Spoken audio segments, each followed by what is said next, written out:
It is time for Answers Partyline today for your Monday. That would be September 30th, the final day of the month, September 30th, 2019. Answers Partyline is brought to you by Wimmer Opticians of St. Cloud, Atlas Family Chiropractic of Wade Park, CHI Health at Home. We have clouds. We've got some rain showers. Our temperature currently is at 60. Humidity up to 100%. Dew point at 60. High temp today should be, according to the forecast, 82. I have my doubts, but we'll see. 82 the high temp, overcast overall, and some more showers and storms throughout the day.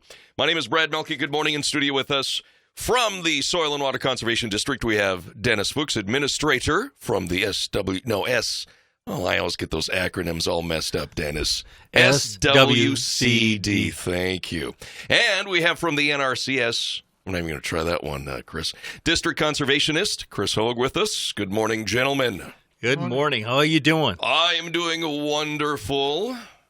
Who would like to speak first? I think it's Chris. Chris gets to go first. So Chris is first. Excellent. Way to start out a Monday morning, I see. I guess what I got today is pretty simple and basic. We're ending the federal fiscal year ends on September 30th, so today is the last day of the fiscal year. So we got a new start starting October 1st. So kind of some of the things that folks can look forward to is we will start rolling out the new EQIP program. That gives incentives to producers for implementing any kind of conservation practices such as strip till, no-till, cover crops. If you have some animal waste issues, those are always opportunities. If you have any erosion issues, we have water sediment control structures and grass waterways as options. So that's coming around the corner. So if you have any of those situations, you might pull into your local NRCS office and sign up and get plans started. So we're ready to go for when the cost share is available. We also have new CSP program opportunities that we just wrapped up last year. So we're going to start up a new year. You can also sign up for those programs also. We have some other opportunities between FSA and NRCS. There could possibly be a CRP sign up, but we don't know anything about it yet. But keep your ears open. We will let you know if we do. And we also have WRP, which is now WRE, which is Wetland Restoration Easements. So if you have anything that might be sitting wet right now, you could possibly enroll that into WRE and get some financial assistance for it. Some other things we got, CSP, it is that time of year again for those folks who have CSP contracts. So if you have a contract, please contact your local offices. They're going to be asking questions on what year you would like your payment, either 2019 or 2020. They'll also be inquiring about your banking information, whether it has changed. They'll also need to know if you've lost any land over the last year. If so, they need to modify that out of your contract prior to payment. So if you want to facilitate that payment for 2019, you are going to want to get that information to your local NRCS office as soon as possible. And then finally, you want to arrange an appointment to review those documents to make sure that you are in compliance with your CSP project. As far as the rest of it goes, if you're doing cover crop or any other kind of practices that you're looking to get paid for this year, please make sure you provide seed tags if you're doing cover crops. That's been something that we've noticed is kind of lacking in some of them, and receipts. Other than that, that's all I got. What about some of the new staff you've got coming on board here? We're short of two soil conservationists. We advertised for two folks, and we've got one coming. We have one coming from, sounds like he's coming from Bemidji, so he'll be in the office on October 15th, and hopefully maybe the next radio spot we have, we'll introduce him to everybody. Very good. We've had some staffing changes at the Stearns County SWCD also. Brad Wenz retired earlier this summer, and we have backfilled that position with Kelly Molitor, and she just recently joined us. She was at the Benton SWCD in Foley, grew up on a dairy beef farm in the rural Sauk Rapids area, and we're really glad to have her on our team. And then we lost an employee to Minnesota Rural Water Association, and that was Katie Breath, another superstar on our team that is going to be bringing her talents to Minnesota Rural Water. And we are currently looking at backfilling that position with a outreach program coordinator. This person would be working on a lot of our outreach efforts with the communities and farmers and landowners to let them know what kind of programs we have available. And this person will be working on our Facebook page, making sure our YouTube channel with KASM radio goodies is up to date and rolling out. Also work on our quarterly and annual newsletter and annual updates. Prepare outreach information for our schools and landowners. Prep us for field days. We're not looking at this person to be the person talking about all of the programs, but Chris and I would show up at the appropriate time to give our spiel, and then we would disappear back into our office again or wherever we hide.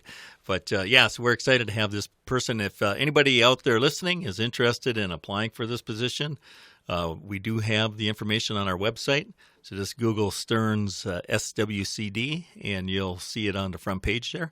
And just click on that. There's an application that needs to be filled out along with some other information. And you can submit that to us by October 15th. And we hope to have the interviews then in November and have the person on board hopefully by December. So we got that going on too. So lots of changes happening in the office. Wow. Yeah, right? Wow. Wow. That's a whole lot in about 6 minutes there. A lot of information. And when we break, we're going to come back and talk a little bit about the Conservation Tillage Conference. Okay. And that's coming up here mighty quick in December. You got 3 minutes, so you can Okay. plug Well, it I want to in. hit one other thing. Listeners out there that have some cropland, now is a great time to be looking for Palmer amaranth. This is a weed that looks a lot like pigweed, and it's very aggressive, and it's been identified in a couple of areas in Minnesota. Nearest would be Douglas County, and they recently identified it down in a southern county also. But if you see a weed that has a very tall leaf stalk, that leaf stalk is loaded with seeds, and the bottom part looks a lot like pigweed. So if you do see that, and it's kind of, it's like, God, that's a different type of weed, let us know. Contact us or the Minnesota Department of Ag, or even the Stearns County Weed Inspector, Bob Dunning, and we can help you out. Our phone number is 320-251-7800, and that's extension 3. And this weed is super aggressive. Right now, when they identify it, they go in and keep an eye on it throughout the growing season and kill any plants as they emerge, and continue to do that to make sure that there is no escapes. Because once this gets established, there aren't a lot of herbicides out there that can kill it. It's glyphosate resistant. That means Roundup doesn't work on it very well.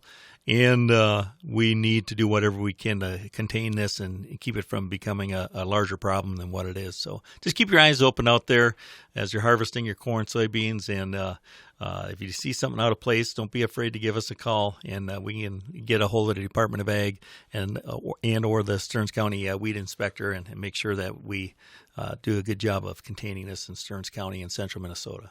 So there's other ways besides chemicals, you're saying, to control this? Well, basically it's cultivation is what they're using. That's the deal, huh? Yeah. Or hand weeding it. Or hand weed, oh boy. Yeah, you can hand weed it. Make sure that when you're looking for this, or when you're out in your CRP grass, that you're looking there also, because it has been seen in CRP seedings. So if you have any of that, do kind of go out and look at that to make sure it's not present there also.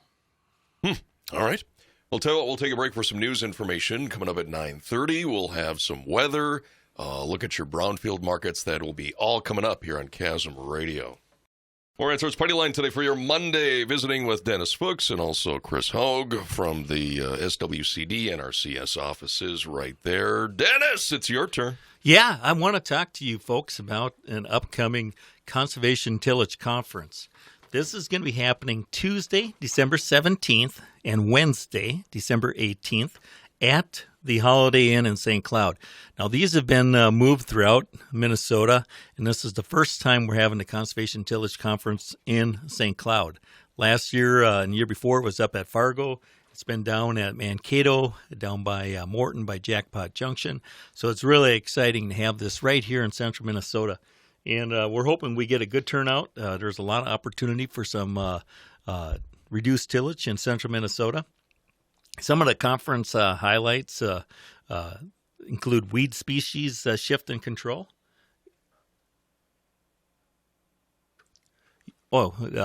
Chris was just pointing out that we also have scholarships available, and we're working out the details on that. And gosh darn it, the next time I come online, I'm going to share even more. And we're going to be reaching out to some of you folks to let you know that we do have scholarships. We're just figuring out how we're going to process the registration to reduce your costs. But let me get into the conference highlights. So I already talked about species shift. A lot of times as you move into reduced tillage, you're going to see a different type of weeds, and they're going to have folks there to address that problem. Nutrient management in high residue systems here in central Minnesota. We got a lot of livestock. We got turkeys. We got manure. And we got to figure out how to get that in these systems. And there's farmers out there making this happen. Reduced till and cover crop strategies straight from veteran farm practitioners. And that's one thing about the Conservation Tillage Conference. We do have some folks from the University of Minnesota and other land-grant universities to talk about some of the research, but we also get some farmers there to talk about how they're making it work on their farm. And we think that's one of the most valuable components of this conference is having the farmers share with other farmers how they're making this work. The other things we're going to talk about is some proven cover crop strategies to anchor nutrients, manage moisture extremes like we're seeing this fall, and provide free nitrogen. Everybody likes free nitrogen. I like free beer. Sorry, let's get back on topic here. Soil health improvements with reduced till systems and cover crops. Also, we got some vendor sessions. We're going to have a lot of folks that have reduced till equipment. They're going to have some of their equipment there at the Holiday Inn in St. Cloud, and you can take a look at their products and technology. And right now, we've got over 20 vendors that'll be on site throughout the day. And also, if you're a certified crop advisor, there's going to be continuing education units, a total of 10 if you're there for both days. That's a lot of CEUs that you can put toward your certification. So once again, that's going to be Tuesday, December 17th through Wednesday, the 18th, and that's at Holiday Inn. It's going to be at 8 a.m. until 3 p.m. both days. And they also have a special beer and bowl session on Tuesday evening.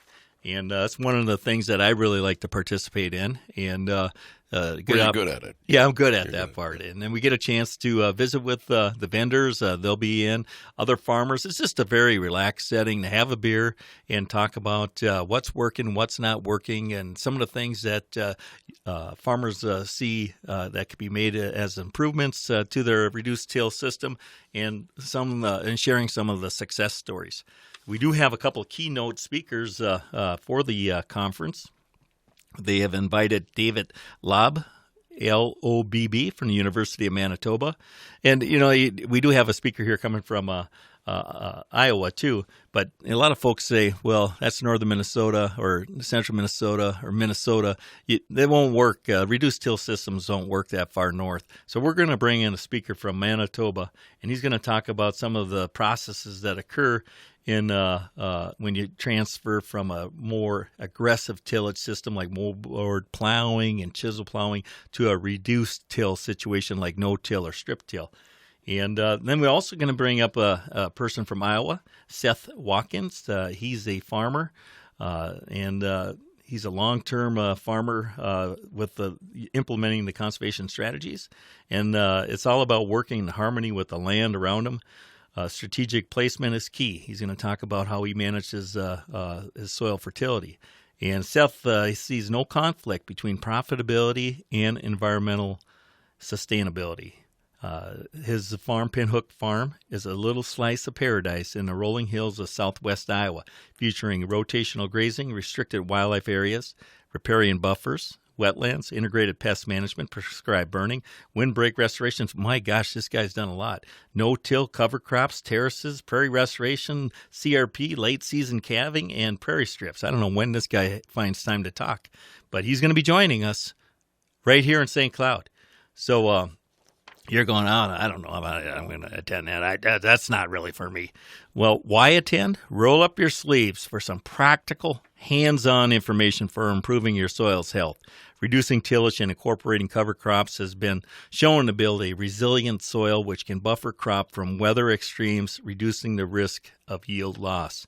This conference emphasizes proven farmer experience and applied science. Straight from the fields, learn how heavier, colder soils aren't necessarily the challenge they're made out to be.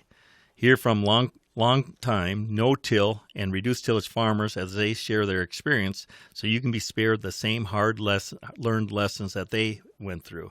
So we're going to have a variety of folks there. It's just a great opportunity to learn from farmers and some of the researchers will be sharing some of the latest data that they have to share. Also, some of the folks, past participants of the conference, these are some of the quotes that they have shared with us. The CTC, which is the Conservation Tillage Conference, is a unique opportunity to gain both scientific and practical knowledge from men and women from other states and Canadian provinces. I like to get my information from someone that is not trying to sell a product. Here's another person. I look forward to the conference every year and forego some other training events in order to have the money in the budget to attend. I really enjoyed the broad spectrum of expertise that was able to talk about everything from equipment, fertility, compaction, and salinity. This is a great overview of integrated systems that play in our soil health. Now, the event isn't free. It's $140, and we got over a month yet to register. If you're interested in signing up, give our office a call, and we'll help you get signed up, and we can help with the registration. So the early bird registration is $140, and that's for both days, includes the beer and bowl and lunch. And then after December 2nd, the cost will go up to $180. So if you're interested, give our office a call, 320-251-7800, extension 3. And also you can go online if you're in, want to just jump on the website. You can do Conservation Tillage Conference, Minnesota, and it'll pop up. Or you can just type in www.digthectc.com. Once again, www.digthectc.com. Now, Dennis, because of that very motivational discussion you provided us with the Conservation Tillage Conference, December 17th through the 18th, Holiday Inn in St. Cloud, a listener would like to know, is the goal to have every farmer and every farm go no-till? No, I don't think that's the goal. I think there's an opportunity to start reducing tillage, and I think those opportunities depend on each individual farm and the equipment that you have. The way it looks right now, we may have a lot of ruts out there from harvest. You're still going to have to do some tillage just to level that field off either this fall or next spring. So we're not looking at going completely no-till, but the opportunity to reduce the amount of tillage is really great. Moldboard plowing and chisel plowing, like after soybeans, really isn't required. And we can see improvements. Some of the research out there has shown that the best time to move into a reduced tillage strategy is after your alfalfa crop. That alfalfa crop has been there for 3+ years, and it's already starting to improve soil health. And also, alfalfa takes a lot of water, so it's doing a great job of setting you up for success as you move into a reduced tillage system. And we've got guys on staff, Mark Lefebvre, former farmer over by St. Michael, on our team. He's got some great ideas on how they made it work there and how we can make that happen here in central Minnesota, along with all these other farmers that are going to be at the Conservation Tillage Conference. It's just a great opportunity to reduce. Every time you make a pass out there, that's a lot of beer. I mean, a lot of money getting tossed around. That doesn't necessarily need to be done. And that's just a great way to save money. And when you look at the falls like this, we had Kenny Blumenfield talk at our Certified Crop Advisor Update at Paynesville a few weeks ago. He's a state climatologist, and he's noticed the trend is wetter and wetter and wetter falls. And sure, we're going to have a drought one of these years, but the tendency is for a wetter fall, which reduces your opportunity to get that tillage done.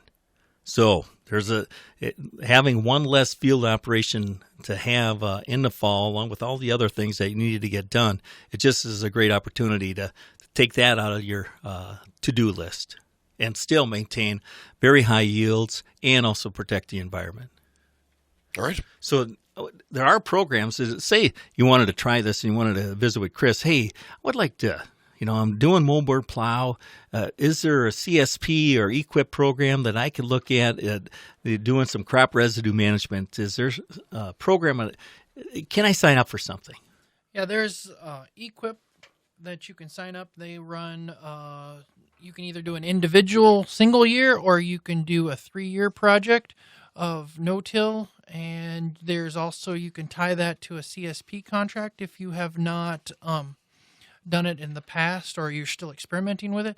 There's an option for CSP that can increase your score for when you enroll for an application there. So there are quite a few different opportunities for that type of funding. So we look forward to assisting anybody who's interested in it.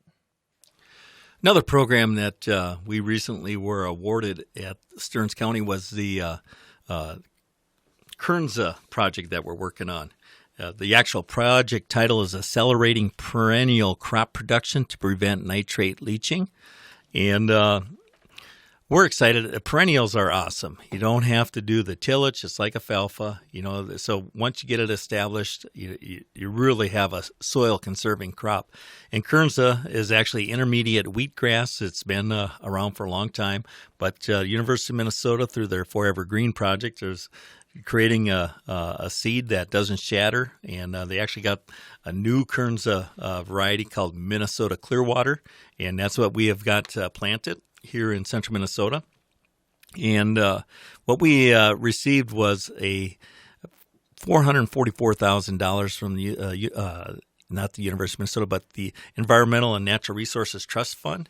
And they are overseen by the Legislative Citizen Commission on Minnesota Resources.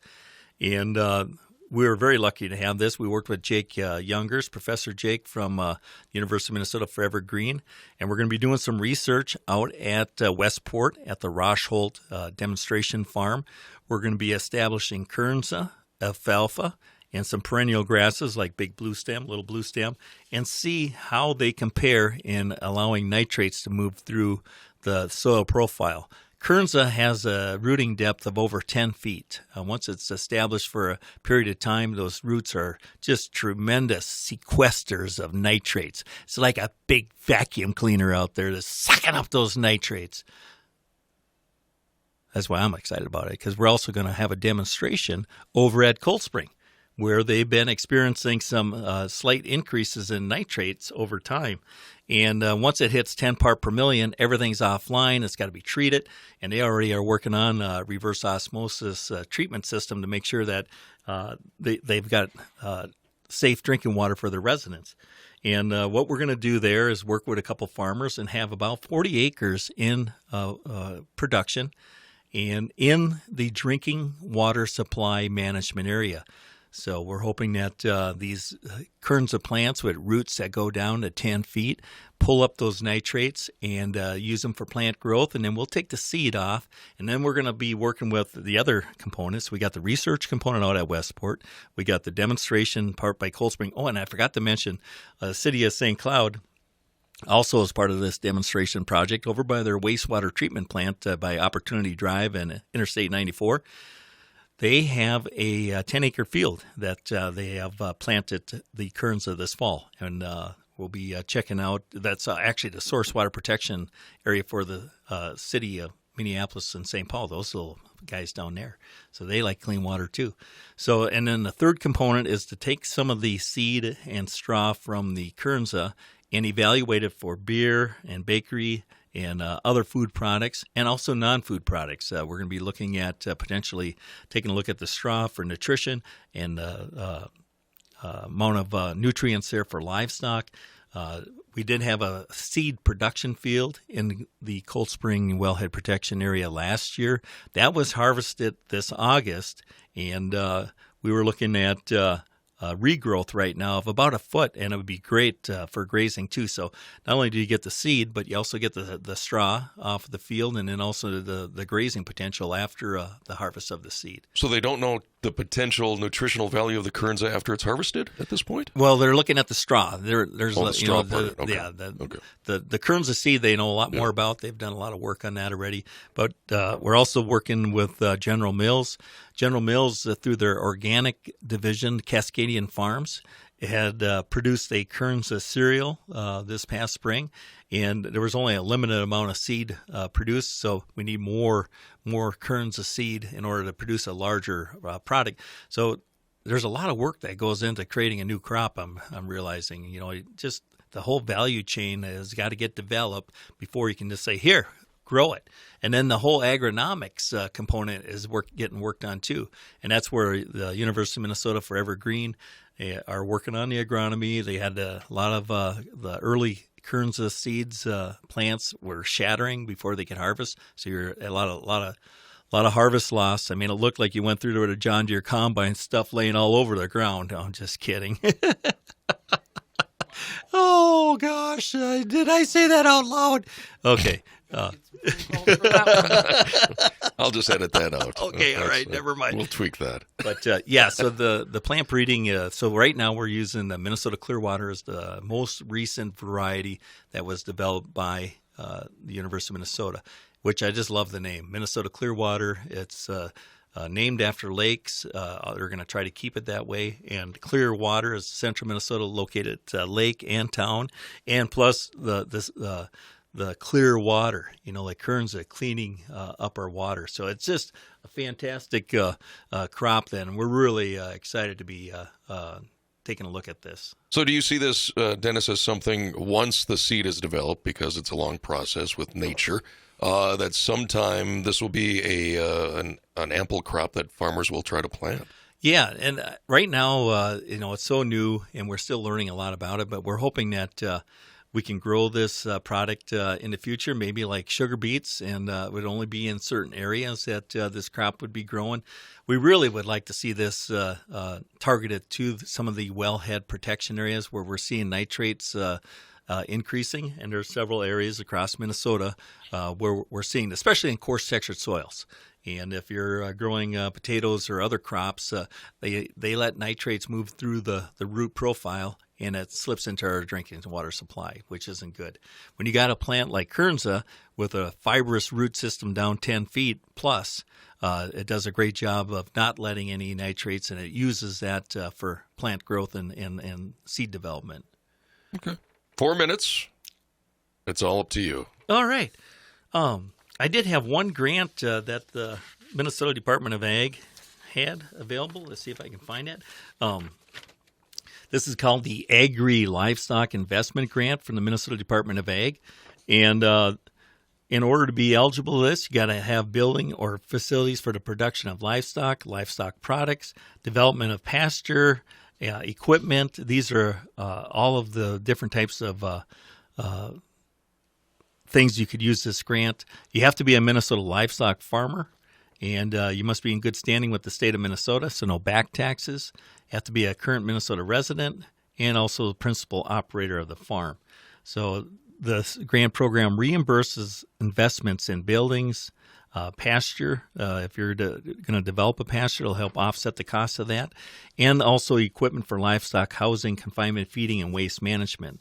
The grant will not pay for livestock, buying pasture, cropland, animal feed, crop seed, planters, combines, or debt refinancing. And they expect to award a total of $768,000 in 2020, and that's a chunk of money. And for each project, the maximum grant amount available per year is $25,000, and only one grant per project. And the lifetime maximum for a farmer is $50,000. So if you're interested, you can stop in our office. We got more information, or you can just Google this online, Minnesota Department of Ag Livestock Investment Grant, and there's an application that you can submit. If you have done a project with our office, NRCS, SWCD, and would like to pursue this to offset some of the costs, like, say, an animal waste management system, I have put together letters of support to help the applicant. Now, that doesn't ensure success. I wish it did, but it does help a little bit to know that the farmers working with our office to implement conservation practices. And also, if you're working toward certification in the Minnesota Ag Water Quality Certification Program, that all adds to more support for a successful application. So if you're interested, I know times out there are tough, and it'd be a great opportunity to come into our office and talk about this Minnesota Department of Ag Livestock Investment Grant. Wonderful. That's going to do it for our time this morning. We have Chris Hogge, District Conservationist, NRCS, joining us this morning, as well as Dennis Fuchs, Administrator with the Stearns County Soil and Water Conservation District.